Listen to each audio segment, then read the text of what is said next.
Welcome to Homestead Corner. I'm Ginny, and today we are just vacuum sealing up a few grains, cereal, and some lentils that I want to get into the pantry.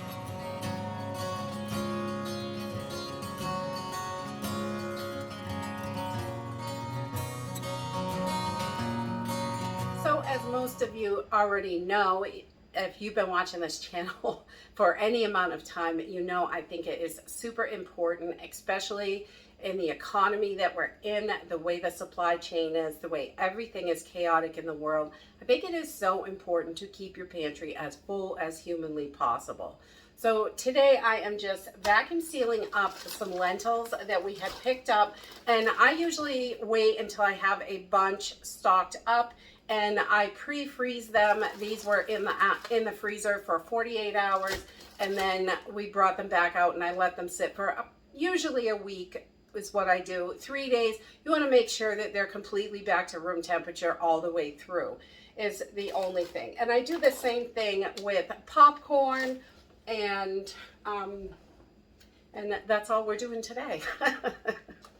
That I pre-freeze. I don't usually pre-freeze my oatmeal. It's processed and it's the old-fashioned oats. I have never had any trouble with it in an airtight environment, so that's not something that I pre-freeze. But the popcorn and the lentils, beans, things like that, I definitely pre-freeze them because they can have bugs in there and you don't want it to ruin your food storage. And I saw the other day, and I was pretty surprised, a book, I won't mention who or what, but I saw a book telling people the old ways to oven can their beans and lentils and things like that. If you oven can your beans and lentils, you are not going to be able to sprout them. As they are able to be sprouted. You can make fresh greens with them in about 7 days. You can plant them and grow more. These are seeds. Your beans and lentils, things like that, they can be planted. And I think having them in your food storage is a great thing, not just to eat, but the ability to have a large amount of seeds if you needed to grow them. And also sprouting them for salads, sandwiches, things like that. It is super easy to do. It only takes about a week. Usually some of the smaller seeds take less time. Larger ones may take a little bit more, but you're just sprouting these. And when you put these in the oven and oven can them, they will not be viable for seeds and they won't sprout. So I definitely don't recommend that. I recommend just a quick freeze, 24 to 48 hours. You want to make sure they're frozen all the way through, and then take them out, let them get to room temperature, and then seal them up in airtight containers, whatever works for you. I'm just going to start with the oatmeal, and Food Vac Bags sent me these bags, and I love, they come in big, huge variety packs, which is nice, so you have different size bags. I really like that. They work really good, and they're perfect. I like this big gallon size for storage, especially for bigger items. So we are going to pour our oatmeal right in here. And you can sometimes, if you have it in a paper bag, you could puncture the bag and then just add, you could puncture the bag and then throw it right inside, which would work. So these are, I think they're 2.5 pounds, 2 pounds, 10 ounces of oats, and I'm just going to put one in each bag. And with my dry goods, these bags are all, I love the vacuum seal bags, especially because you can cut your seal off and reuse the bag, which is super handy. Just clean it out and you can use them again. And I like that. Or if you only need a little bit of it, you can just cut the top off and reseal. So I don't do anything special except I want my oats to be airtight. That is the only thing I really want out of this. So I don't add anything.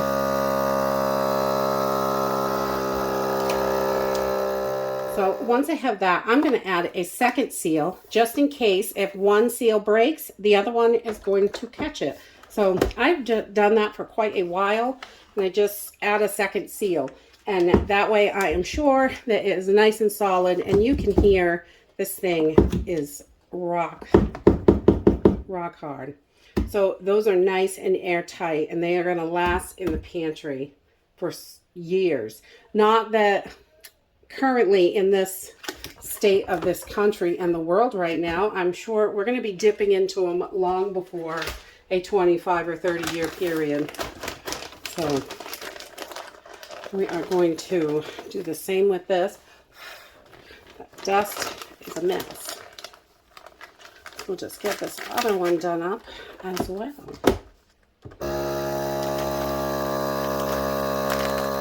Okay, for the cereal, I'm just going to take the bag right out of the box, and I'm going to make a hole in this bag. We're going to leave it in the bag, and we just want that air to be able to escape. We want to get that out of there as much as we can. I don't want to crush my cereal at all, so I'm going to put this bag in there. It'll give it a little extra cushion. If I can get my fingers to work. I'm just going to slide it right inside one of these gallon-sized bags, which should hold the whole bag of cereal. So we got that in there. And then I'm just going to fold this down. And I'm not going to roll it or anything. I want the air to come out of there, but I don't want to crush the cereal. So when I put it in the vacuum sealer,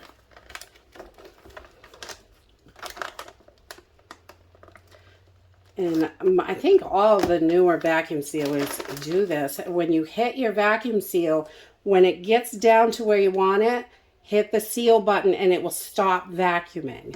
So it won't crush the cereal completely. You don't want it powdered.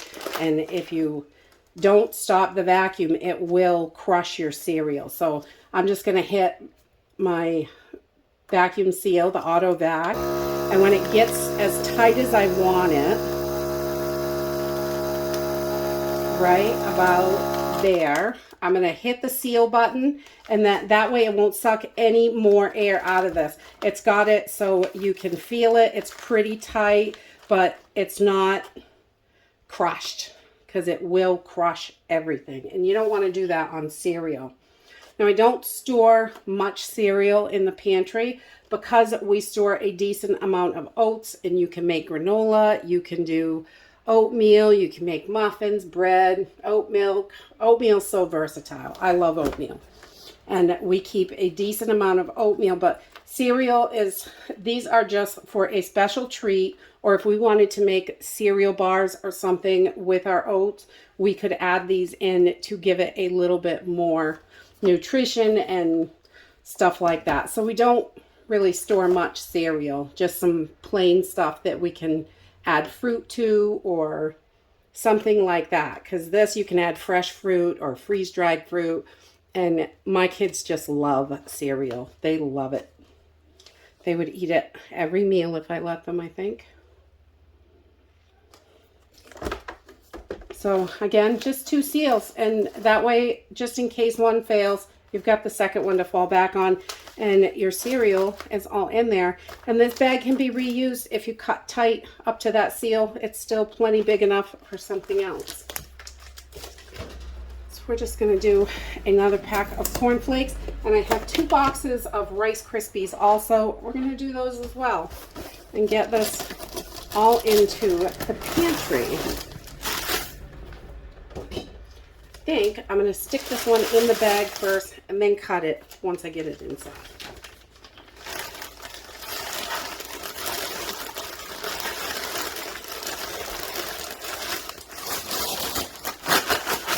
That's way easier. Cut the bag after. You don't have to worry about making a mess. And then just cut the bag down through the seal. So it's got, get that air out of there and just crunch it down.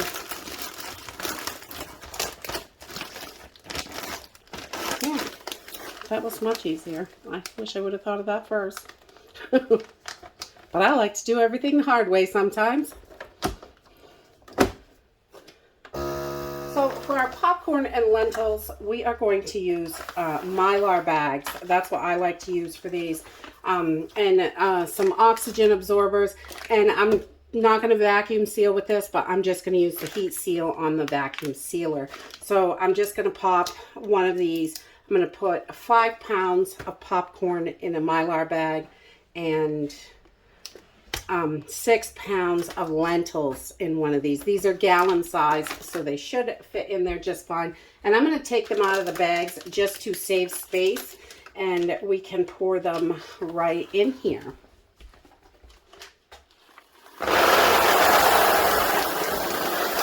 So we've got our popcorn and lentils poured right into the bags, and I'm going to add an oxygen absorber. And for a 1 gallon bag, I'm going to put 100 cc's in there. Before you open this package, because there's 50 of these in this package, if they're not individually wrapped, when you purchase your oxygen absorbers, you just want to have a jar and a lid with a good rubber inside, so you can let this seal up and it won't take all the, they'll get destroyed if you don't seal them up fast enough. So I'm going to open this up. I'm going to get my machine ready real quick. I'm going to suck all that air in.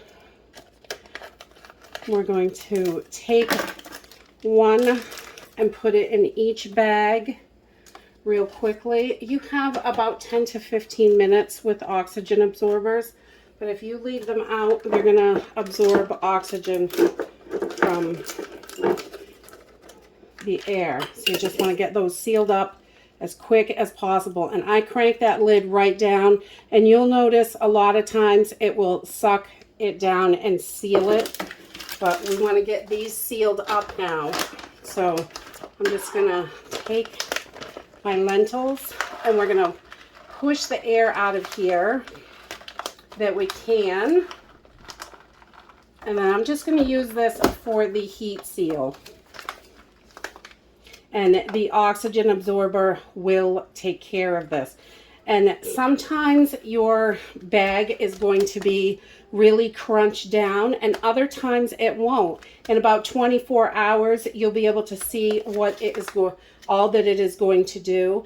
And just like when you buy freeze-dried food in bags or anything like that, sometimes it's really crunched in, and it depends on the air inside, because the oxygen absorber only takes out the oxygen. So we are going to put a second seal on here and just make sure this is sealed up nice and tight. And we're going to do that to each one of our bags real quick. Vacuum sealing is really quite simple, and making sure you have enough food in your pantry right now is super important. The prices are continuing to rise. Banks, stores, everywhere is warning about more inflation, and we need to get food as soon as we can to get it as inexpensively as we can before we can't afford it anymore. So I think it is really important to keep those pantries full. A vacuum sealing is a really simple and easy way. And as far as the Mylar bags go, you definitely want to test it with your vacuum sealer. Not all bags, Mylar bags, will work with all vacuum sealers, definitely because of the different heat temperatures, the different thicknesses of bags. These ones are nice and thick, but this Nesco vacuum sealer heats up really good, so it does give a nice seal on these bags, and so you don't have to really worry. And you could use a flat iron or a regular iron, whatever you have available. We got to do what we got to do and keep those pantries full. So all of the stuff that I used today here, I will put links in the description box down below. And that's it for today. If you like this video, give me a thumbs up. Subscribe. I'll see you in the next video. Bye.